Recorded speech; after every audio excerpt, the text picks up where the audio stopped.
Muy buenos días, bienvenidos a Interfaz, el programa en el que profundizamos sobre la información en temas educativos, científicos, culturales de México y también de todo el mundo. Qué bueno que nos acompañan este viernes 14 de septiembre, ya todos preparándonos para las fiestas patrias.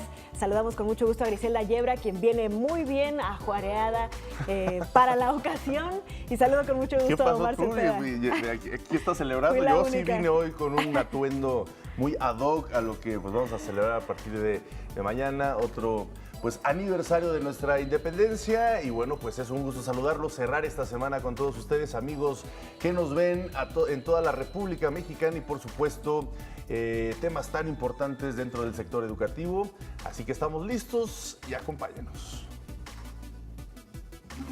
Hoy, viernes 14 de septiembre en Interfaz, el texto Principios Matemáticos de la Filosofía Natural de Newton será traducido al zapoteco, un paso importante en la inclusión que es el tema de nuestro reportaje del día. No te pierdas en el estudio una fascinante entrevista con los artífices de este proyecto. También nos visita el doctor Fernando Magaña, quien es experto en matemáticas mayas. Este fin de semana celebramos la independencia de nuestro país y nos visitarán en Interfaz el capitán José Humberto Peralta Cervera y la capitán de fragata María de los Ángeles Salinas Pérez, para platicarnos de los desfiles y festejos que se llevarán a cabo en la Ciudad de México. Otro invitado más en Interfaz es el maestro Noé Carmona Moreno, director de la Escuela Normal Miguel F. Martínez, centenaria y benemérita de Monterrey, Nuevo León. Es viernes y te daremos las recomendaciones culturales de fin de semana. Está por comenzar la Feria del Libro Universitario de la UNAM y aquí en Interfaz te damos los detalles. Javier Aranda y sus confesiones literarias nos presentará el libro Poesía Reunida de la autora Ida Vitale. Se llevará a cabo el concurso nacional de dibujo infantil Diviértete leyendo en familia y nuestra compañera Ana Luisa Guerrero nos tiene toda la información en la nota que nos preparó. Y los amantes del diseño, el arte y la arquitectura se reúnen en el U-Design 2018. No le cambies porque lo mejor de la información en educación está en Interfaz. ¡Comenzamos! La ciencia, sobre todo en sus preceptos más básicos, no es solo una teoría que permite resolver problemas y eventualmente crear tecnología. Se trata más bien de una de las actitudes, formas de vida y visiones del mundo más propia de los seres humanos. Prueba de esto es la existencia de importantes teorías científicas que fueron desarrolladas por las civilizaciones más antiguas y que a lo largo de miles de años, en vez de perder su vigencia, han sido comprobadas incluso con los instrumentos de medición más modernos con los que contamos en la actualidad. Se cree, por ejemplo, que África es la cuna de las matemáticas, ya que se ha encontrado evidencia de que por medio de muecas realizadas en distintos huesos de animales, esta civilización hacía recuentos, cuantificaba el tiempo y predecía los sistemas lunares. A orillas del río Indo, en la India, la cultura de Mohenjo-Daro desarrolló una serie de conocimientos, entre los que estaban las matemáticas y avanzados conocimientos y nociones de medicina que les permitían realizar complicadas intervenciones quirúrgicas. Las matemáticas egipcias experimentaron un enorme desarrollo, como queda evidencia en el papiro Rhind. Otro testimonio de la maestría matemática egipcia está hoy en día plenamente a la vista en las pirámides y restantes monumentos. También desarrollaron observaciones astronómicas que les permitieron sincronizar las inundaciones del Nilo con el ascenso de la estrella Sotis en el cielo.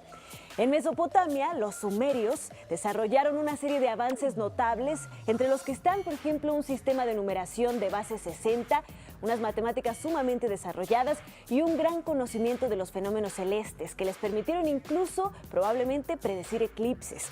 Las civilizaciones precolombinas, como los mayas, por ejemplo, dominaban la astronomía y la utilizaban para diseñar un ciclo histórico y cronológico de 52 años. En cuanto a los incas, fueron probablemente los mejores ingenieros del mundo precolombino. Todos estos impresionantes desarrollos que siguen siendo fundamentales para la ciencia hoy nos muestran que ese estilo de vida que compone la actitud científica parece ser, como plantean muchos científicos, nuestra herramienta de comunicación con el universo, incluyendo a cualquier civilización inteligente, pero también nos permite comunicarnos con nuestra propia tradición como seres humanos, nuestras raíces y nuestra más honda naturaleza humana. Muy interesante esta reflexión, querida Ana Cris, de lo que nos trae esa colación. Por supuesto, hoy estaremos hablando de temas muy relacionados con las matemáticas, pero además también en esta semana tan importante de nuestras lenguas indígenas, de nuestros pueblos originarios, también vamos a ir hablando al respecto, temas muy importantes, muy interesantes, de mucha profundidad. Y es que las lenguas indígenas son uno de los principales patrimonios culturales de nuestro país. Se tienen registradas 68 lenguas. Hay diversos programas para preservar esta herencia prehispánica. Uno de ellos consiste en la traducción al zapoteco de obras del físico inglés Isaac Newton. ¿Existe relación entre Isaac Newton y el zapoteco? La respuesta es sí. En la 37 Feria Internacional del Libro del Instituto Politécnico Nacional, Feliciano Carrasco platicó con el público estudiantil sobre su proyecto de traducir el libro Principios Matemáticos de la Filosofía Natural del físico británico Isaac Newton al zapoteco. Su propósito es acercar a los jóvenes de la comunidad indígena a la ciencia. Así despierta uno el interés de los nuevos jóvenes hacia la ciencia, a la tecnología, porque pues para aspirar a estudiar en un futuro una carrera que se dedique a las ciencias, a las invenciones nuevas de la tecnología, a la nueva era, pues se necesita muchas matemáticas y física. Y entonces, al acercar un libro maravilloso que sustenta toda la base científica en esta lengua, pues acerca inmediatamente a los jóvenes, a los niños, a despertar su interés hacia las ciencias. Feliciano Carrasco es físico matemático, escritor, músico y profesor, originario de Juchitán de Zaragoza, Oaxaca, donde el zapoteco predomina en los valles centrales y en el istmo de Tehuantepec. Pese a que el zapoteco es la lengua más hablada en Oaxaca, se encuentra en riesgo de desaparecer. Por esto, Feliciano cree que traducir textos para la comunidad zapoteca ayudaría a mantener vigente la lengua.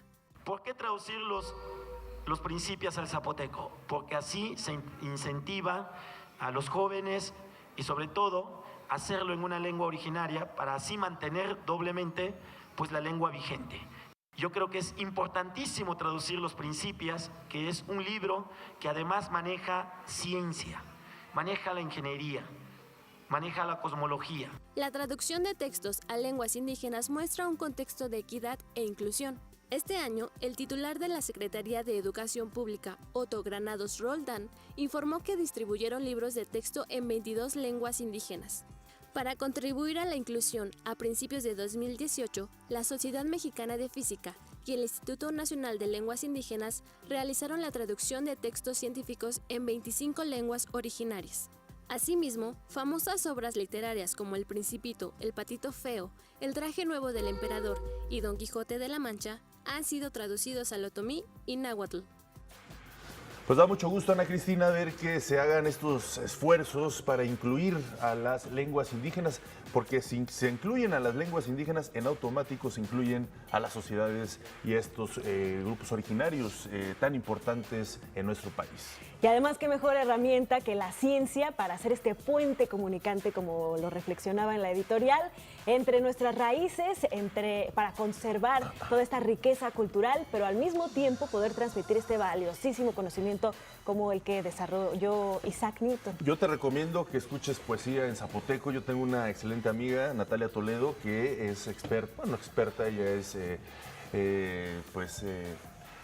domina el zapoteco, su familia es de allá y escribe unas poesías lindísimas con una rítmica, con una profundidad, una rima tremenda. Entonces es muy importante y enriquecedor poder acercarte a ese tipo de lenguas. De hecho, pues lo leeremos. Mientras tanto, vamos a hacer una breve pausa en Interfaz, pero al regresar platicaremos más sobre este interesante tema y relación entre la ciencia y las culturas precolombinas y antiguas.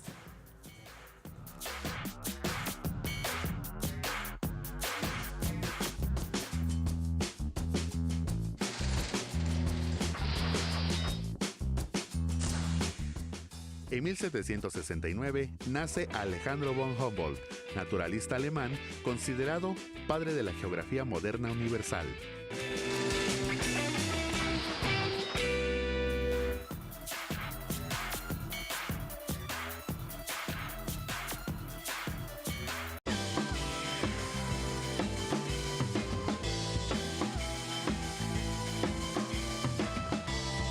Y bueno, seguimos, como bien se los prometimos, con estos temas, estas importantes relaciones entre la ciencia y pues la cultura de las civilizaciones precolombinas, de las civilizaciones antiguas. Y para hablarnos un poquito más sobre este tema, tenemos el honor de que nos acompañe en el estudio el doctor Fernando Magaña. Él es investigador del Instituto de Física de la UNAM, pero además realiza su investigación en física, pero además tiene un hobby muy interesante que es la enseñanza y el estudio de las matemáticas mayas. Bienvenido, doctor. Muchísimas gracias por estar con nosotros. Es un honor estar aquí con ustedes. No, al contrario, el honor es nuestro. Muchas gracias. Platíquenos, ¿cómo es que adquirió este hobby de empezar a estudiar y a transmitir toda esta sabiduría milenaria de los mayas? Bueno, hay un ingrediente fundamental que es, yo soy de Mérida, nací en Mérida, me eduqué ahí hasta venir a estudiar física a la UNAM. Y luego cuando andaba yo en el extranjero haciendo la tesis doctoral, pues andaba yo nostálgico de la tierra y todo, con nieve hasta la nariz y todo. Entonces llega una delegación sin cultural de México. Ni nada. Claro, imagínense, es la vida difícil sin panuchos. Entonces llega esta delegación toda de Yucatán, con bailables, comida y libros. Y bueno, pues yo me dedico todo el día a estar ahí. Esto fue convocado por un profesor de arquitectura de la universidad ahí y nos mostró en transparencia sus conceptos arquitectónicos sobre los mayas, una cosa bellísima. Y después de todo, pues los bailables, la comida y los libros. Y al ir a los libros me tropecé con la relación de las cosas de Yucatán de Diego de Landa. Y dio la casualidad, así es la vida. Lo abro, capítulo 24, de la manera de contar de los yucatecos. Y ahí, en un párrafo de 7 renglones, de manera magistral, relata a Diego de Landa un sistema de numeración de potencias de 20, posicional y aparentemente con el 0, sin que lo mencione específicamente. Cerré el libro y me fui a la biblioteca a buscar todo lo relacionado con eso. Y me puse a estudiar y averiguar. Y entonces aprendí a hacer las operaciones en base 20, suma, resta, multiplicación, división, raíz cuadrada, y me fascinaba. Porque es todo un ejercicio hermosísimo, bello, es un juego, es todo un sistema de aprendizaje de lógica analítica. Y no hay que memorizar nada, ningunas tablas, y solo 3 signos, punto, raya y 0, que es el caracol. Y entonces de ahí empezó esto como una curiosidad intelectual. Luego regreso a México y me encuentro dando clases de mecánica cuántica, ya en el doctorado, en el Instituto de Física, y pues daba yo clases de 7 a 9 de la noche, y a las 8 los muchachos ya estaban muy cansados. Entonces hacía yo, dije, pues que cómo los entretengo y los despierto, ¿no?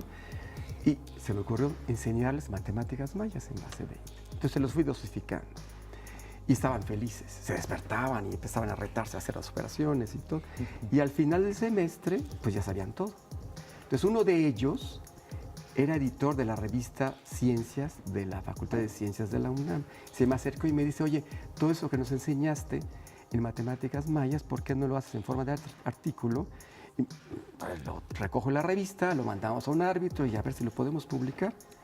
Yo, por quitarme de encima al alumno, le dije, sí, cómo no. Pero era terquísimo y ganó.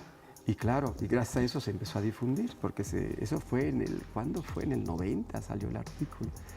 Y empezó a rodar por el mundo el artículo con la revista, y luego, pues, la Academia Mexicana de Ciencias me llamaba para hablar de eso. Háblanos de tu física, pero también de esto, ¿no? En su programa Domingos en la Ciencia, entonces me invitaban que a Jalapa, que a Ciudad Juárez. Háblanos de tu física, pero también de matemáticas mayas. Y así íbamos, ¿no? Y luego, pues, un día estaba yo en un congreso de física en Cancún, un congreso multinacional, Canadá, Estados Unidos y México. Y tenía las 2 secciones, de investigación en física y divulgación. Después de que presenté mis trabajos en la sección de investigación, me dicen los organizadores, tenías que hablarnos de matemáticas mayas. Bueno, está bien. Entonces se hizo, y ahí en base 20, todos, estaba repleto aquello de curiosidad. Había un huracán afuera y todo, se nos cayó el plafón por el agua. Nadie se fue, se dio la vuelta a todo el mundo y seguimos. Bueno, estaban muy entusiasmados. Después las preguntas bonitas y todo. Pero al final casi un maestro retirado de primaria pide la palabra y en tono grave me dice, oiga doctor, ¿ha enseñado usted este procedimiento de pensamiento a algún niño mexicano? Y me dejó con la boca abierta. Le dije, no. Y sacó su dedo y me dice, pues mire usted, si usted no hace eso, será un gran traidor a esta patria. Y se sentó solemnemente. Silencio en la sala. Dije, ¿tanto así? Bueno, entonces empezó la semillita de cómo llevarlo, ¿no? Pase 20 y todo eso. Pues. Pero un día estaba yo en el Planetario de Morelia, invitado por la Academia Mexicana de Ciencias, en los Domingos de la Ciencia, hablando de matemáticas mayas, y el auditorio era pues difícil, eran niños menores de 14 años, y estar hablando de base 20, pasar a base 10 y todo eso era problemático. Y ahí se me ocurrió, o sea, yo con mis acetatos, aquellos acetatos que se utilizaban en los retroproyectores, se me ocurrió pasarlo a base 10. Desde base 20 a base 10, a ver si me entienden mejor. Y me entendieron. Los reté luego a subirse al escenario a hacer las operaciones y aceptaron. Le dije, pues por aquí va, porque no se me había olvidado lo que me había dicho el maestro aquel. Claro. Y de allá para acá, cada vez, entonces al divulgarlo en base 10, pues el poder didáctico queda claro. Porque además las matemáticas mayas no solo son un sistema de cálculo, sino estructuran la mente, educan la mente, hacen que se desarrolle esta capacidad analítica, esta cuestión lógica.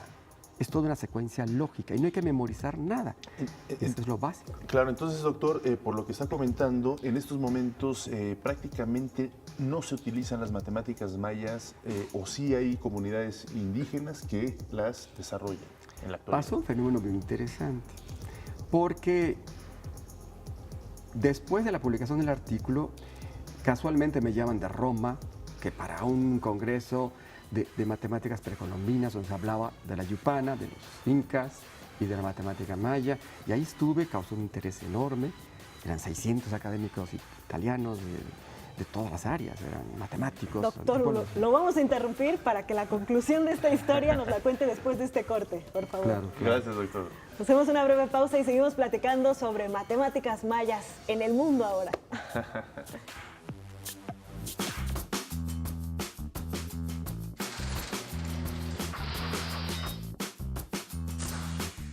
En 1813 se inaugura el Congreso de Anáhuac en Chilpancingo.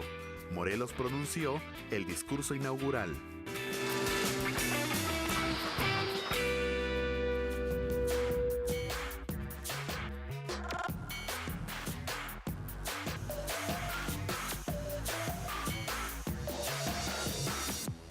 Pues seguimos platicando con el doctor sobre las matemáticas mayas, el doctor Fernando Magaña, y nos estaba contando precisamente cómo es que de pronto logró llevar este método que usted ya logró aterrizar en los niños por fin, captar su atención, transferirlo a algo que ellos pudieran entender fácilmente, pero después, ¿cómo se volvió un proyecto ya formal? Pues empezaron las inquietudes por todos lados, pero las puertas que uno toca, pues no se abren a la primera, ¿no? Y empezó a conocer gente del extranjero el asunto, a interesarse y a invitarme afuera, a Roma, a Murcia, a Barcelona. Y bueno, y empezó esto a tomar momentum, sobre todo entre los italianos y los españoles que querían llevarlo ya a las aulas. Y a mí me remordía la conciencia, ¿cómo va a ser primero aquí que allá? Entonces regresé tratando de que esto se hiciera en alguna parte, dije, pues en Yucatán. Pero en mi primer intento, la Secretaría de Educación Pública de ahí no quiso hacer nada, porque como no podía. Entonces me espera al siguiente secretario, y él fue muy hábil, el doctor Godoy, porque me dijo, mira, convence a mis directores de educación indígena y lo hacemos. Y me sentó con ellos. Pues se convencieron, afortunadamente, bien y rápido. Y me dicen, ¿cuándo quiere empezar? Y yo, pues, por aquello de fastidiar un poco, pues dije, mañana. Y me dicen, ¿está bien? ¿Y dónde? Aquí en el auditorio que tienen ustedes abajo. Está bien. ¿Y cuántos maestros necesita? Con una docena, pero que quieran. Está bien. ¿A qué hora? A las 9. Está bien. Todo. Entonces, todo. Y luego llego a las 9, no eran 12, eran 300. Y empezamos. Eso corría el 2009. Y empezó un sistema de capacitación de los maestros de la zona indígena de Yucatán, maestros de primaria, Y fue fascinante, porque como era gente con vocación docente y que quería el tema, entonces eran jornadas, el viernes unas 4 o 5 horas y sábado otras 4, ¿no? Y así una vez al mes. ¿Y eso en qué año fue más o menos? 2009 empezó. 2009. A 2014. ¿Y en la actualidad cómo estamos ya después En de la ese actualidad hay cosas interesantes, porque sin ser un programa oficial de enseñanza, es tan real su utilidad y su poder formativo que los maestros no lo dejan, lo usan porque ven que los niños se benefician mucho. Entonces está ahí y vamos a reiniciar el programa de formación precisamente el viernes que viene en Yucatán, en Tecash, precisamente.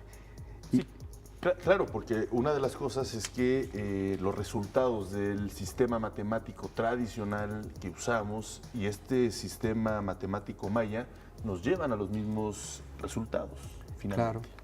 Nada más que de una manera más inteligente y rápida con las matemáticas mayas, porque tan pronto un niño sabe contar, no tenemos que esperar a que tenga control motor fino para dibujar los números. Puede usar los puntos, rayas y los caracoles para hacer operaciones. O sea, ya en preescolar pueden salir representando hasta el 10,000, sumando y restando tranquilamente, ¿no? Y sin tener que memorizar. Sin tener que memorizar. El problema de enseñar matemáticas es mundial. En todos lados se enseña mal a esas edades, ¿no? Primero, ya sabes contar, pues memorízate ahora la tabla de sumar, la de restar y la de multiplicar, cuando menos. Luego, memorízate las mecanizaciones.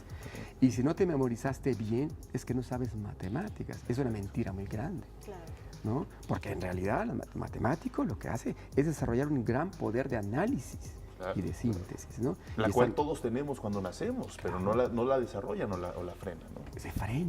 Se frena por este sistema. En cambio aquí no. Los niños que emprenden esto no se quieren ir a su casa, tienen que ir a sacarlos del asunto. Porque los profesores de la zona indígena enseñan esto ya después de completar la jornada con el programa oficial. Y lo dejan para de último, cuando ya tienen hambre los niños quieren irse a su casa. Y cuando se enganchan los niños, no llegan a casa, tienen que ir los padres a sacarlos de las orejas de una clase de matemáticas. Doctor, pues creo que Omar y yo también estamos un poco frenados en este aspecto. Explíquenos, muéstrenos. ¿Podemos hacer un ejercicio? Claro. Podemos pasar. Adelante, vamos a pasar aquí al lado. Hay un pizarrón que improvisamos, a ver qué tal. Hubiéramos querido traer un pizarrón maya, pero bueno, quién sabe cómo este está muy bien. Mire, la manera de contar. 1, un puntito. 2, 2 puntitos. 3, 3 puntitos. 4, 4 puntitos. 5, ya son muchos puntitos, es una raya, ¿no? Ok. 6, raya punto. 7, 2 puntos con el 5, ¿no? 8, raya con 3 puntos, 5 más 3. 9, raya 4 puntos. El 10, en el sistema vigesimal que usaban ellos, pues son 2 rayas. Pero si eso lo pasamos al sistema decimal para enseñarlo más rápidamente, entonces lo representamos como un 1 y un 0 verticalmente. 1, 0. Este garabato estoy poniéndolo como si fuese un caracol en mi diseño artístico. El 11 en base 20 es así, 10 más 1. En el sistema decimal, para enseñar, ¿no? El 11 es 1, 1. Un 1 arriba, un 1 abajo. ¿No? Por ejemplo, el 23 en el sistema maya sería una vez 20, base 20, y un 3. En el sistema decimal sería un 2 y un 3. ¿No? Este sería el 23. Sí. ¿No? De tal forma que si, muy bien, el sistema vigesimal de los mayas es poderosísimo, utilísimo, yo me acostumbré muchísimo a él. Hasta la fecha, mi NIP, cuando lo pongo en un cajero, lo tengo en el sistema decimal, ¿Sí? el vigesimal en puntos y rayas, nadie lo entiende, y yo sí lo puedo hacer, sin problema. ¿No? Pero claro, si lo pasamos a base 10, se entiende rapidísimo y muy fácilmente. Por ejemplo, mi año de nacimiento, 1949, ¿no? Y además es mucho más sencillo porque, digamos, los números que nosotros utilizamos no tienen absolutamente nada que ver al menos no obviamente, No. con contar 3 elementos símbolo. o 4, ¿no? Es algo Claro. abstracto completamente. Exacto, aquí en cambio, hasta, yo siento, dicho un poco en broma, hasta un extraterrestre llega y lo entiende inmediatamente, ¿no? Porque se cuenta y todo, ¿no? Esa es la cuestión. Entonces, este es el número 1949, verticalmente. Bueno, déjanos hacer un breve espacio para poder asimilar esta interesante metodología numérica. Vamos a hacer una breve pausa, si nos lo permiten, y regresamos con más ejemplos de esta matemática maya. Regresamos.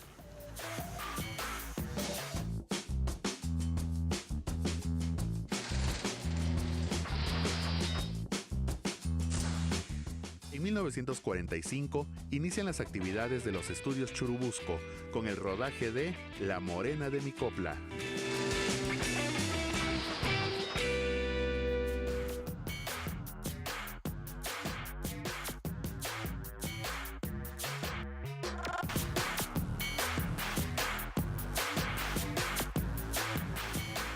Bueno, pues muchas gracias por continuar con nosotros en este interesantísimo ejercicio que estamos llevando a cabo de la matemática maya. Y nos decía el doctor que, pues esto se trabaja muy bien, sumas, restas, divisiones y raíces cuadradas. Multiplicaciones. Multiplicaciones y raíces cuadradas.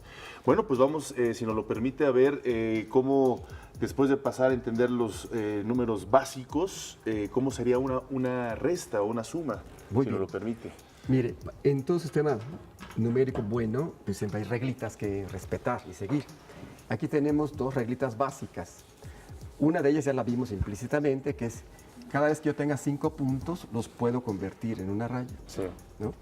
Y la otra es que si tengo una, también recíprocamente, si tengo una raya la puedo pasar a 5 puntos, según me convenga. La segunda regla es, dado el ábaco maya, ese nombre le dio Eric Thompson, si yo tengo un puntito en una casilla, si lo bajo de nivel, baja como 2 rayas, después se vuelve un 10, esto en el sistema decimal. Si yo tengo, y recíprocamente, si yo tengo 2 rayas en una cierta casilla, los puedo subir de nivel y se vuelven un punto arriba, y dejando su lugar a un caracol, ¿no? Ya con esas reglitas podemos hacer todas las operaciones. Todas. Es fascinante. ¿Quieren verlo? Sí, por favor. Pero encantado de mostrarlo. Entonces, vamos a hacer una suma, pero primero tienen que reconocer la representación de los números. Por ejemplo, si yo voy a hacer esta suma, 123 más 321, ¿no? Sí. Entonces, voy a representar primero el número 123, 1, 2 y 3. Es el 123. Ajá, ajá. ¿No? Y voy a poner el 321. 3, 2, 1. Ven claramente que este es el 123 y este es el 320. Entonces, sumar es juntar, nivel a nivel, ¿no? Entonces, yo puedo juntar sobre la columna de la izquierda 4, 4, 4. o sobre la columna de la derecha. Ya ve cómo es instante. Entonces, este numerito lo paso para acá, ¿no? Este lo paso para acá. En automático. Y esto lo paso para acá. Y nada más leo el resultado. ¿Cuánto me dio? 444. Esa es la suma. Entonces, cuando uno lo pone a un niño, le dice el niño a uno, ponme algo más difícil. Es fácil. Que en cambio verlo de esa forma, pues Ajá, es ¿qué dice uno aquí? 3 un más 1, shock, ¿no? 4. O ponen sus deditos, o están recorriendo a tablas de memoria. Aquí nada más es juntar y se acabó. Si hacemos una suma un poquito más complicada, de esas de llevar o de transformación, como se dice, pues igual, siguiendo estas reglitas es muy sencillo. Por ejemplo, vamos a sumar ahora 501 con 699. Entonces pongo 500, que es el 5, el 0, ¿no? Y 1, 501, más 699. Ahí está. Entonces nada más juntamos otra vez y transformamos. Entonces todo esto pasa para acá, entonces aquí aparecen 5 puntos, ¿verdad? Y la raya. Aquí aparecen directamente los 9, y aquí quito el 0. Y aquí aparecen 2 rayas y un punto. Y ya quito esto porque ya está de este lado. Claro. Entonces, si tengo 5 puntos, los vuelvo una raya. Quito estos y pongo una raya. Ahora, cada vez que tengo yo 2 rayas, suben como un punto. Los coloco aquí. Estos ya no están. Aquí hay un 0. Y luego aquí tengo 3 y 2, 5. Tengo 5 puntos. Se vuelven una raya. Pero tengo aquí 2 rayas. Las suprimo y vuelvo un punto arriba. Que es cuando es suma, ¿no? Cuando se hace Están la suma. sumando. Sube, suma. Exacto. Ya subí el puntito, no sé si ya lo puse, no lo he puesto. No. Aquí lo pongo. Entonces aquí tengo 2 rayas, las quito y las subo de nivel como un punto en el siguiente. Y veo que me dio. Aquí tengo 2 puntitos, ¿verdad? Tengo 1, 2, 0, 0. ¿Qué número leemos? 1200. ¿No? Decimos nosotros aquí. 1 y 9, 10. Llevo una. ¿Qué? Y súmale, y 9. Ya se me olvidó, ¿no? Y aquí son 12. 1200. 1200. ¿No está maravilloso? Maravilloso. Fantástico. Maravilloso. Pero cuando un niño lo toma y lo hace, la carita que pone, y sobre todo, ¿sabe qué? La Se seguridad, la autoestima. Claro. No, y la mente la empieza a utilizar desde otra perspectiva, otra forma, ¿no? Y una vez que dominan estos conceptos, ¿no? De suma, de resta, multiplicación, división, ya pasar a la abstracción es así. Exacto. Pero ya saben las bases. Por ejemplo, aquí una pregunta un poco embarazosa, pero bueno. ¿Se acuerdan cuánto es 7 por 9? Sí, claro. ¿Cuánto es? A ver, mi Cris. 7 por 9, 63. No soplen. 63. 63. Mucha gente se olvida de eso. Con la metodología de los mayas no hace falta memorizar eso. Si uno no lo sabe, lo construye. Lo construye, claro. Por medio de la multiplicación. Entonces no hace falta memorizarlo. Esa es una de las grandes ventajas, ¿no? ¿Quieren ver la resta?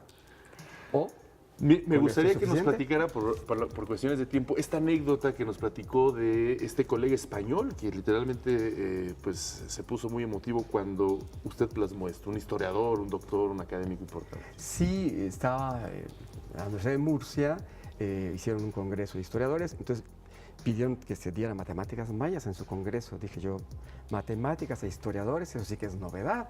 Pues vamos, ¿no? Pues todos con gastos pagados, ¿quién no? Entonces, vamos. Y ahí estaban.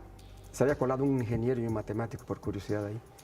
Y bueno, estoy explicando la suma, lo que les acabo de mostrar. Y cuando termino de explicar la suma, veo que este historiador que estaba muy enfrente de mí se le llenan los ojos de lágrimas, ¿no?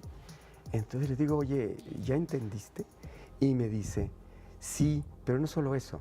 Es la primera vez en mi vida que entiendo qué significa sumar.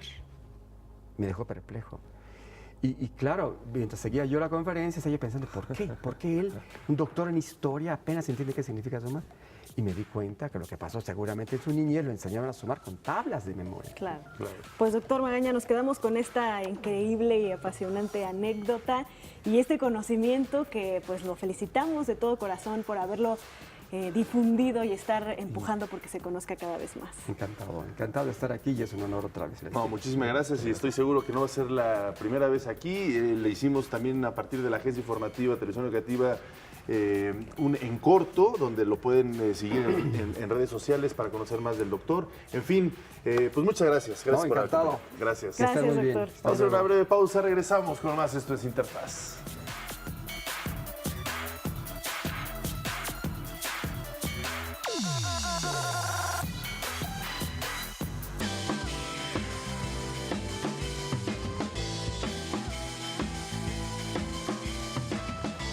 Seguimos hablando de este interesante mundo muy actual, cada vez más de lo que son nuestros pueblos originarios, las lenguas indígenas y por supuesto su riqueza, la importancia de preservarlas, la importancia de conocerlas, adentrarnos. Y bueno, nos acompaña en el estudio Hermenegildo López Castro. Él pues está a punto de concluir su doctorado, él está estudiando en la UNAM. pero paralelamente pues se ha involucrado mucho en la lengua mixteca, por supuesto. Sí, claro. Donde además ha escrito varios libros y bueno, un sinfín de actividades al respecto. Muchísimas gracias por estar con nosotros, Hermenegildo. Platícanos de ti un poco, de dónde naciste, cómo ha sido tu desarrollo académico y por supuesto qué es lo que has logrado hacer para defender y preservar la lengua mixteca. Claro. Bueno, soy de Pinotepa Nacional, es un pueblo que se ubica en la costa de Oaxaca. Sí. Bueno, desde chico, joven, digamos, emigré a la Ciudad de México por motivos de estudio, ¿no? Yo tenía muchas ganas de estudiar, terminé la prepa allá, pero pues no había universidades. Entonces lo que hice fue pues hablar con mis padres y venir a la Ciudad de México. Llegué, trabajé como 2, 3 años, estudié una carrera que se llama Relaciones Comerciales, que es publicidad, y de ahí me fui a estudiar otra que es etnohistoria, se llama, es una combinación de historia y antropología. Luego terminé, hice una tesis, me fui a la UNAM a estudiar mi maestría, que fueron 2 años. También presenté otra tesis. ¿Sobre qué fue? Sobre el culto a los dioses de la lluvia. Bueno, el primero es sobre los seres sobrenaturales en la narrativa mixteca de Pinotepa Nacional. De ahí el culto a los dioses de la lluvia. Y inmediatamente me fui al doctorado, ¿no? Ya terminé la tesis, estoy solo haciendo trámites para ser doctor en estudios mesoamericanos. He investigado muchísimo. La novedad de mi trabajo consiste en hacer entrevistas en lengua mixteca, ¿no? Yo profundizo de esa manera con la gente, los ancianos y ancianas, y gente pues interesante, ¿no? Que me pudiera pues aportar datos. Si nos entrevistaras a nosotros, ¿cuál sería la primera pregunta que harías en mixteca? Primero, lo que yo hago es primero platicar, ¿no? Platicar. A ver, para dar haz un ejemplo. ¿Cómo nos harías una pregunta en mixteco? Sí. Cañacua iondo, bani iondo, ¿no? ¿Cómo están? ¿Están bien? ¿No? Y así, ¿no? Así nos acostumbramos a saludar nosotros, como para darle confianza, ¿no? A la gente y explicarle un poco sobre nuestro trabajo, ¿no? Claro. Llevo 5 libros publicados, tengo 4 inéditos por ahí. ¿Sobre qué los libros? El primero es sobre tradición oral, está escrito en mixteco y español, versión bilingüe, ¿no? El segundo es un libro vocabulario. Hay más de 3,000 palabras en mixteco y traducidos al español. El tercero es un libro monolingüe, sobre escrito en mixteco, ¿no? El cuarto es el libro que se llama Los seres sobrenaturales en la narrativa mixteca de Pinotepa Nacional. Un acercamiento a la cosmovisión de los mixtecos. La costa está largo, ¿no? Y el quinto, es el culto a los dioses de la lluvia entre los mixtecos de Pinotepa Nacional. Y el último que investigué trata sobre los nahuales, tonos y curanderos en Pinotepa Nacional, ¿no? Hermenegildo, bueno, y tú además de obviamente ser un estudioso de la cultura mixteca y de estudiarla además desde dentro de la misma cultura, con este acercamiento tan íntimo como lo son estas charlas que tienes con la gente, pues eres un promotor de que se conserve esta cultura, de que se hagan centros especializados para conservar la cultura mixteca. Platícanos un poco de esta otra faceta de tu pasión por conservar. Claro, mira, lo que yo pretendo en base a lo que me ha comentado la gente, pues es que siento un montón de presión y responsabilidad, ¿no? Y amo a mi cultura y todo eso. Y me dicen, ¿sabes qué? Necesitamos hacer algo para revitalizar la lengua, ¿no? Aquí la última generación que habla la lengua soy de mi edad, ¿no? Los niños ya no la hablan en Pinotepa Nacional. Entonces yo considero como profesionista y como mixteco que se debe de hacer una especie de centro, ¿no? Para fortalecimiento de la lengua, ¿no?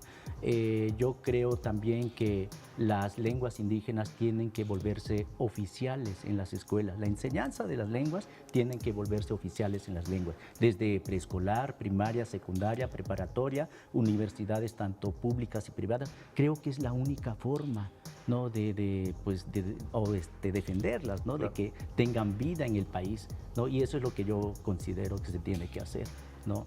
Claro. Sí. En ese sentido, me gustaría que profundizáramos un poco en eso que hace un momento decías y que escribiste un libro al respecto. Sí. Me gustaría preguntarte cómo es la cosmovisión de los mixtecos. Nosotros creemos en muchos dioses, ¿no? Pues se supone que nosotros somos los hijos de los dioses de la lluvia. Nuestros nuestros dioses supremos son los Sabi, ¿no? Son lluvia, ¿no? Entonces, estos dioses tienen hijos o tuvieron hijos, según la gente todavía están vivos, ahí sobrevuelan en la región mixteca, se llaman Taisabi, hijos sagrados de la lluvia, ¿no? Entonces, estos hijos de la lluvia fueron los que participaron en la génesis mixteca en tiempos prehispánicos, ¿no? Los dioses habían creado un primer tiempo de hombres y los perdieron porque pues no eran tan fructíferos, digamos, se la pasaban jugando, haciendo figurillas, y después le dijeron a la diosa de la mar que pues inundara esa parte, porque ya estaba aburrido del primer... ¿Cómo se llama la diosa de la mar? Se llama Tañu'u. Tañu'u. Muy curioso que el término Tañu'u es una interrogante que significa "y la tierra", eso significa, ¿no? Y entonces ellos participaron y crearon el tiempo de los verdaderos mixtecos que somos nosotros, ¿no? Entonces creemos en muchos dioses, hacemos rituales, tenemos cerros sagrados, cuando hacemos los rituales llueve, tenemos árboles especiales de lluvia que son sagrados para nosotros, claro. Y respetamos mucho a los animales, creemos en que nosotros los que nacemos tenemos un doble animal en el campo.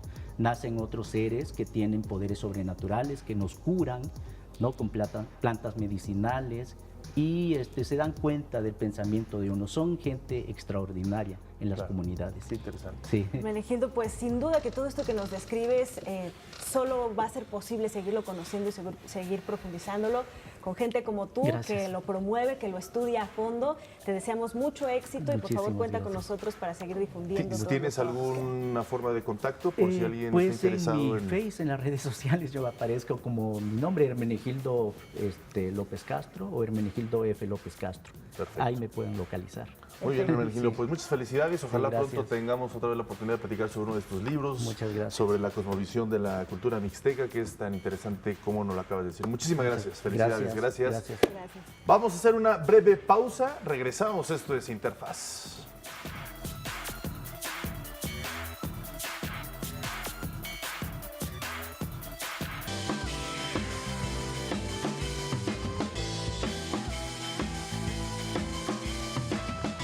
Bueno, estamos a unas horas ya de las conmemoraciones de las fiestas de independencia de México y bueno, todos, además de, por supuesto, dar el grito, etcétera, pues siempre no nos perdemos de ver los desfiles que realizan las Fuerzas Armadas de nuestro país. Y hoy, para platicar un poco más acerca de cómo está ya la organización lista, de dónde vienen estos festejos, cómo se preparan. Nos da muchísimo gusto tener aquí en el estudio de Interfaz a la capitán de fragata María de los Ángeles Salinas Pérez y al capitán de navío José Humberto Peralta Cervera. Bienvenidos los dos de Marina, de la Secretaría de Marina. Muchísimas gracias por acompañarnos. No, al contrario, muchas gracias. Un saludo al auditorio. ¿Cómo están preparándose ya para realizar este fantástico e imponente desfile que se hace cada año? Bueno, pues estamos preparando desde hace 2 meses, desde el mes de junio, ya estamos en preparaciones. Todos los contingentes se van preparando. En el mes de julio nos vamos integrando y ya a finales del mes, ya estamos en agosto, a finales del mes nos integramos todos los contingentes y nos integramos con la Secretaría de Defensa Nacional, con la Comisión Nacional de Seguridad, para ya armar el contingente final. Este contingente, capitán de fragata María de los Ángeles Salinas, ¿cómo está conformado? Digo, nosotros seguramente muchos mexicanos cada año vemos este desfile, pero ¿de qué consta? ¿Quiénes conforman este desfile y si hay alguna novedad respecto a desfiles anteriores? Omar, muchas gracias por invitarnos Bienvenida. Tu espacio y a tu amable auditorio. Y queremos hacer una invitación precisamente a todos los mexicanos para que asistan y festejen con nosotros en este 208 aniversario del inicio por nuestra independencia. Y bueno, los temas que se van a ver en este desfile bien importantes hacen la capitulación de San Juan de Ulúa, que festejamos el 193 aniversario. También vamos a ver los 75 años de la Escuela de Aviación Naval, como vamos a ver los ejercicios multinacionales, operaciones de mantenimiento de paz, nuestra participación en la Cruzada Nacional contra el Hambre. Y bueno, también vamos a ver lo que es la gran familia naval, la integración de las Fuerzas Armadas y la Secretaría de Marina. También otro tema destacado es como la igualdad de género, igualdad de oportunidades. Vamos a ver la presencia de la mujer en este desfile ya más significativa. Bueno, vamos mejorando cada día más las mujeres Estoy seguro presentes. que los hacen cada vez mejor las Fuerzas Armadas gracias a la participación mayoritaria de las mujeres. Yo quisiera preguntarles, ¿qué es lo que significa para ustedes como miembro de esta gran institución participar en este desfile, ver a las familias mexicanas que cada año se reúnen para verlos, para admirar pues todas estas tan loables labores que realizan por el país? Bueno, para nosotros es un gran orgullo participar en el desfile. Participé como cadete, después como oficial, como capitán, y es muy bonito sentir ese sentimiento de alegría de los mexicanos, de los ciudadanos. Los niños, sobre todo, se nos acercan con nosotros a pedirnos una foto, a estar con nosotros. Es por eso que también implementamos ya desde hace 2 años que a lo largo de Paseo de la Reforma vamos poniendo unos stands para que la gente se acerque con nosotros, conozca las escuelas, conozca lo que hacemos. La Autoridad Marítima Nacional, que desde hace un año la Secretaría de Marina la tiene, y a la vez también interactúen con miembros de las Fuerzas Armadas. ¿Para ti? Cabe destacar que también, aunado a la información que nos da mi capitán Peralta, vamos a ver en estos stands va a haber como una integración con los mexicanos, motivos. Vamos a ver como la patrulla oceánica de largo alcance, va a haber un vehículo temático donde se va a mostrar una maqueta pues a una gran escala. Es este nuevo proyecto que está integrado dentro de la renovación de la flota de los buques de la Armada de México. Y pues bueno, nos encanta siempre estar listos en este 16 de septiembre para México, estar muy contentos y entusiastas, que sientan que tienen cerca a su Marina, a su Secretaría de Marina, siempre cerca de ellos. Sin duda alguna.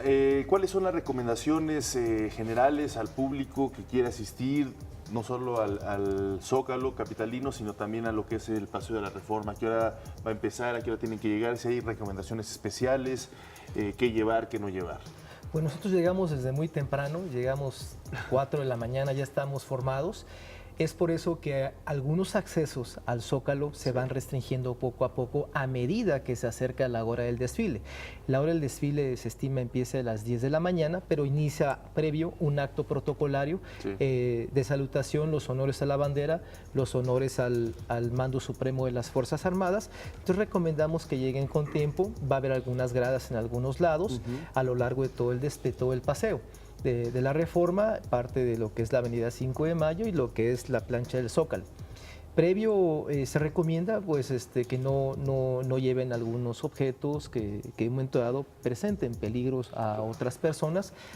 Y una vez que se retira el personal que está rindiendo los honores previos, van a abrir las vallas de seguridad y es cuando toda la gente se aproxima a la plancha del Zócalo, donde se ve pues, la salutación principal al pueblo, a la gente, a nuestros conciudadanos y a las autoridades que van a estar presentes en Palacio Nacional.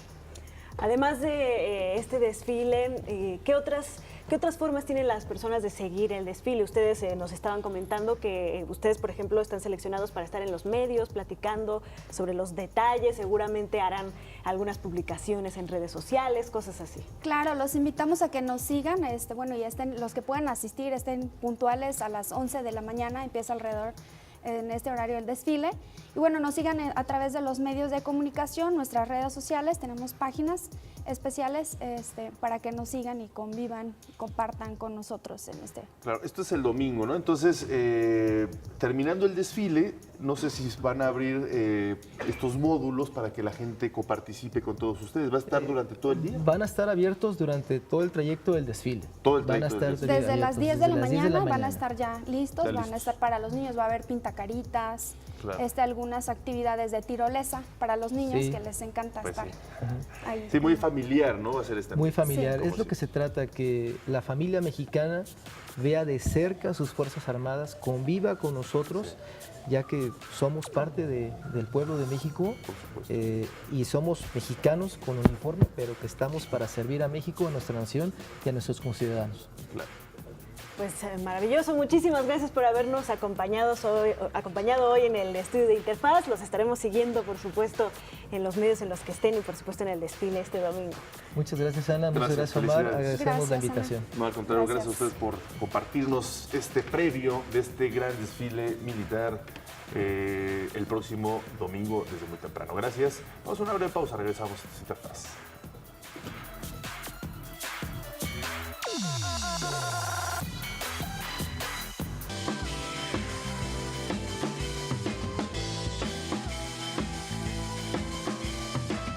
Seguimos hablando de educación porque sin la educación ninguna sociedad se desarrolla. Y esta mañana nos acompaña el maestro Noé Carmona Moreno, quien viene desde Monterrey, Nuevo León, y él es director de la Escuela Normal Miguel F. Martínez, centenaria y benemérita, precisamente de Monterrey, Nuevo León. Vamos a hablar sobre pues, estos planes académicos que están desarrollando en esta Escuela Normal. Maestro, es un placer saludarlo. Gracias por acompañarnos desde allá, pero es importante platicar cómo se desarrollan las normales en otros lugares del país. Muchísimas gracias. Al contrario, gracias por la invitación. Estamos para servir. Pues platíquenos, esta Escuela Normal Miguel F. Martínez, ¿cuáles sus objetivos centrales? ¿Cómo se están actualizando los planes de estudio?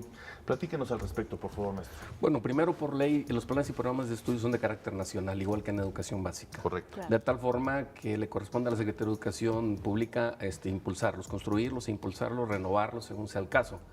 En esta ocasión, a partir del mes de agosto, se implementó el rediseño curricular, es decir, el nuevo plan y programas de estudio de las 16 licenciaturas que tenemos a nivel nacional. Se le llama rediseño, no un nuevo modelo, porque se toma como característica los antecedentes de las reformas anteriores. En otros casos, lo que se hacía era una reforma, quitabas todo lo que existía, ponías algo nuevo o diferente, y hoy en día no, es reconstruir los éxitos en las diferentes asignaturas, en los diferentes programas, de tal forma que se habla de un rediseño curricular hoy en día, que se empezó a construir desde hace aproximadamente 2 años, elaborando un diagnóstico a través de los mismos maestros de las escuelas normales, y son los mismos maestros quienes han desarrollado estos planes y programas de estudio hoy. Y específicamente hablando de la normal que usted encabeza, ¿cuáles son las carreras que se imparten en esta de todas las que hay en el país? Tenemos 3 licenciaturas en educación física, en preescolar y en primaria. Y tenemos dentro de la misma licenciatura de preescolar y primaria con acentuación en inglés.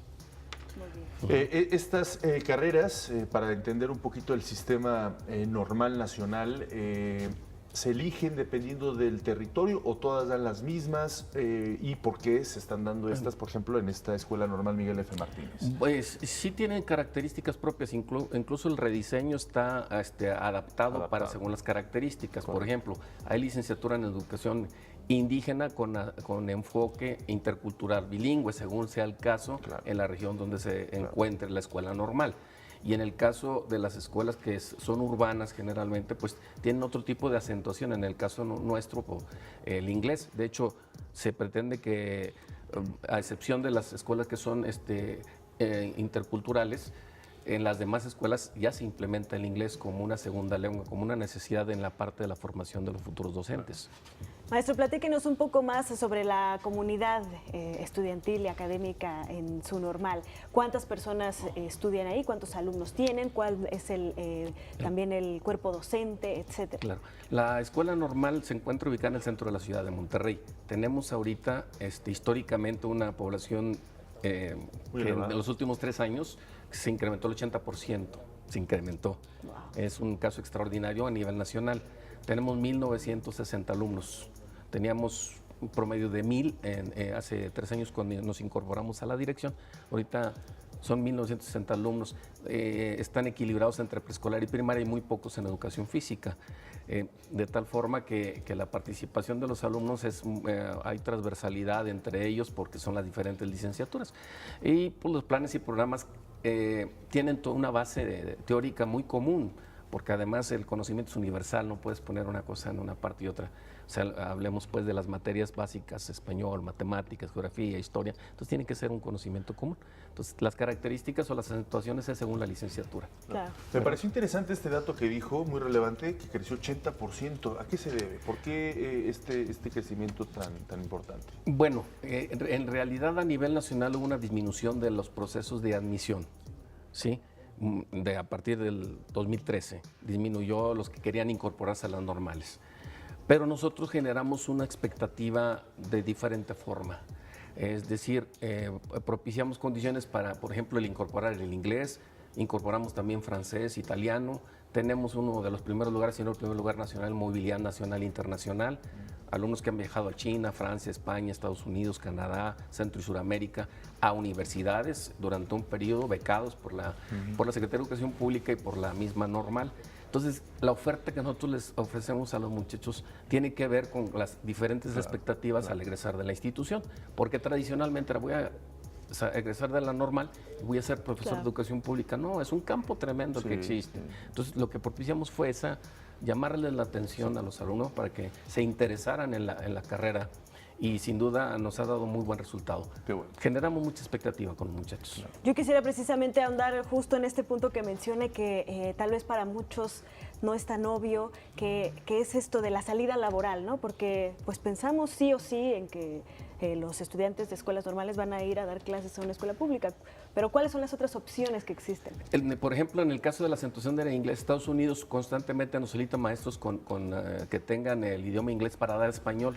Francia nos ha ofrecido oportunidades de los estudiantes para trabajar en Francia dando español, pero con dominio del francés. Esos son dos ejemplos. Existen más áreas de oportunidad que no se han agotado en las escuelas particulares o en su defecto, apoyos extraordinarios a los alumnos. O sea, hay muchas opciones para alumnos. En el caso de los de educación física, pues bueno, si no trabajo en una escuela, no voy a trabajar, no es cierto. Claro. Tiene muchas opciones. Hay, hoy en día, ¿cuántos gimnasios no existen pero con una formación que alguien que conozca para poderlos orientar adecuadamente? O sea, hay muchas opciones en la realidad. Finalmente, rapidísimo, ¿dónde pueden pues conocer los detalles, los requisitos para la inscripción, todo las características de la Dirección General de Educación Superior para Profesionales de la Educación, la DGESPE, tiene su plataforma, tiene su página y ahí generan toda la información necesaria para cualquier necesidad que tengan tantos estudiantes como maestros. Ahí están los planes y programas de estudio, todas las opciones que existen, todas las normales que hay en el país. Son 261 normales, 16 son rurales y son las ofertas que dan y generan cada una de ellas. Viene toda la información y cada normal en particular tiene su propia página en la cual da las informaciones más específicas de los casos. ¿La de su normal cuál es? Recuérdenos. La normal es Miguel F. Martínez, centenario y benemérito. Y la página la encuentran así con ese nombre. Tal cual. Y cumplimos 148 años ahora en noviembre de fundada la institución. Pues muchas felicidades, seguramente algún evento se harán para celebrar. Sí, tenemos preparados. Bueno, ojalá y nos inviten. Muy bien, pues muchísimas gracias, director Noé Carmona, director de la Escuela Normal Miguel F. Martínez allá en Monterrey, Nuevo León. Gracias por acompañarnos, felicidades y un fuerte abrazo a toda esta escuela. Gracias. Muy amable, gracias. Gracias a toda la comunidad de esta escuela. Vamos a una breve pausa, regresamos. Esto es Interfaz.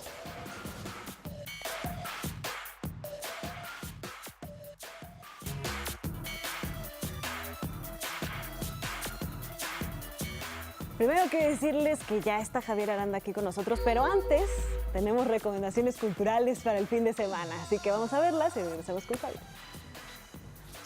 Septiembre es uno de los meses más importantes y relevantes de la historia de México.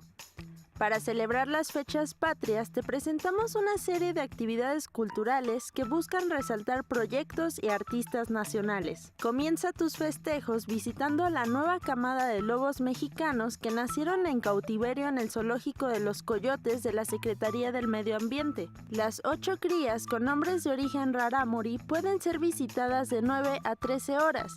Además, entre los huéspedes de este zoológico se encuentran diferentes especies de ajolotes, coyotes, mapaches, entre otros. En la tarde del 15 de septiembre, el Faro de Oriente realizará una noche mexicana. festejo que busca fortalecer los vínculos con la comunidad. Con el tradicional grito de independencia, las campanadas y el ondeo de la bandera, esta celebración busca poner a bailar a todos en compañía de la banda Tolvanera, Grupo Tropimás y la Nelson Candela. Aprovecha los últimos días del artista mexicano Carlos Alvarado en el Museo Universitario Arte Contemporáneo con su muestra Axiomas para la Acción, propuesta que invita a una retrospectiva de los 22 años de carrera de Amorales, y la cual incluye obras inéditas como Black Cloud, Plaga de mariposas negras que inundan toda la sala, y La vida en los pliegues, conjunto de trabajos pictóricos, versos escritos y fragmentos de películas. Si quieres conocer más sobre las tradiciones de nuestro país, no te puedes perder la exposición Textiles y Rebozo 2018 en el Museo Nacional de Culturas Populares en Coyoacán. Esta muestra reconoce a los galardonados del concurso nacional organizado por el Fondo Nacional para el Fomento de las Artesanías y busca resaltar las técnicas de hilado, tejido y bordado que utilizan los diseños mexicanos artesanales. Por último, pero no menos importante, termina tu domingo con la función de gala del Ballet Folclórico de México de Amalia Hernández en la sala principal del Palacio de Bellas Artes. En esta ocasión se contará con la presentación de la Orquesta Escuela Carlos Chávez, que interpretará los números de Los Mayas, Huapango y Danzón Nereidas. Estos eventos se vuelven la oportunidad perfecta para celebrar la identidad mexicana y preservar la cultura y tradiciones de nuestro país. No olvides que si realizas alguna de estas actividades, puedes mandarnos tus fotos a nuestras redes sociales.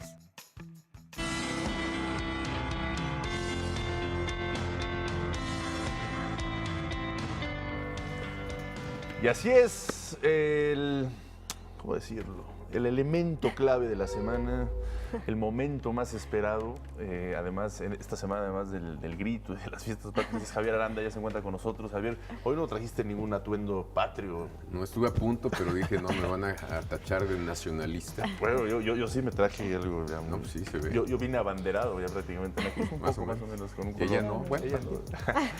Qué gusto saludarte, gracias por estar con nosotros esta mañana de viernes, Javier Aranda.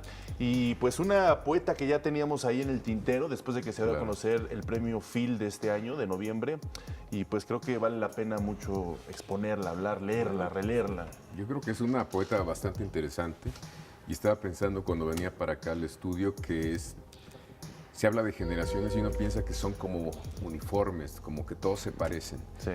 Pero digamos, ella es de una generación del 45, le llaman, y en esa generación está Onetti y está Benedetti, que no tienen nada que ver con la propuesta literaria de Ida Vitale. Sí. Ida Vitale es una rara avis, si quieren, en la poesía, en donde se ha desprendido con el tiempo de todos los adornos, de todos los ornatos, de todos los cascabeles que a veces le ponen a los versos, algunos, y como que nos entrega solo la carne maciza, lo esencial. Me llama mucho la atención, es una poeta que también es traductora, crítica, que fue exiliada cuando la dictadura cívico-militar en Uruguay, y llegó a México, llegó en el 74, se integró al periódico 1+1, es decir, empezó a integrarse editorialmente en la vida editorial mexicana. Sí. Y a partir de esas relaciones que empieza a hacer, pues la integra Octavio Paz también a la revista Vuelta. Ella fue colaboradora y también fue miembro del equipo editorial de la revista Vuelta. Era, bueno, yo me tocó de lado porque cuando yo estuve, ella ya se había ido. De regreso se fue a Uruguay, después se fue a Estados Unidos, pero el tener contacto con ella siempre era muy enriquecedor porque te proponía temas, te propone cosas, siempre está compartiendo algo, porque es una gran lectora. Recuerdo que ella de niña, una tía le dijo que algo que podría hacer es leer todas las noches una hoja del diccionario. Y ella dice, bueno, me di cuenta que realmente yo sabía muy poco. Dice que fue muy provechoso, pero también dice el exceso de lectura nos aísla, no es tan recomendable. Hay que leer, y hay que leer como muy variado, sobre todo si quieres escribir, pues para oír las voces distintas, ver cómo expresa un poeta, cómo expresa otro la misma cosa, por ejemplo, el amor o la tristeza o la confusión. ¿Cuáles eran sus temas centrales de esta poeta?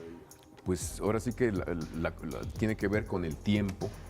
Hay una presencia constante y fuerte del mundo natural, del jardín como lugar donde comienzan todas las cosas. Todo comenzó en un jardín, en el jardín del Edén. Y también hay religiones que ven jardines en el más allá. Entonces el jardín es algo fuerte en su poesía. Y también del mundo animal, las aves. Hay muchas aves, el censontle, por ejemplo, es uno de ellos en donde aparecen con frecuencia y los vemos cruzar el alto cielo o los escuchamos a través de los versos de ella, ¿no?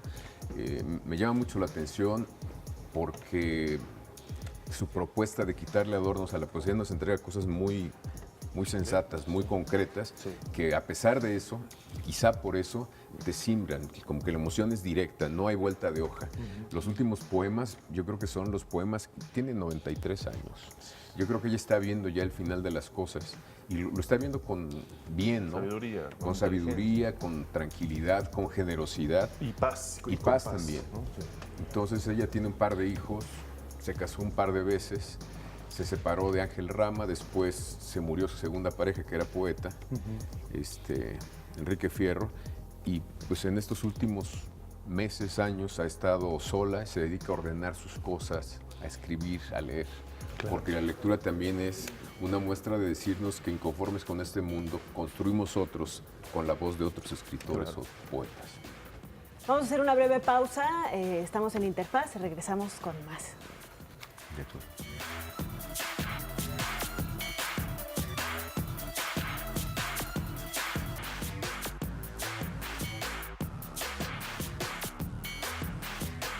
Seguimos platicando, pues como siempre muy a gusto con Javier Aranda sobre Ida Vitale.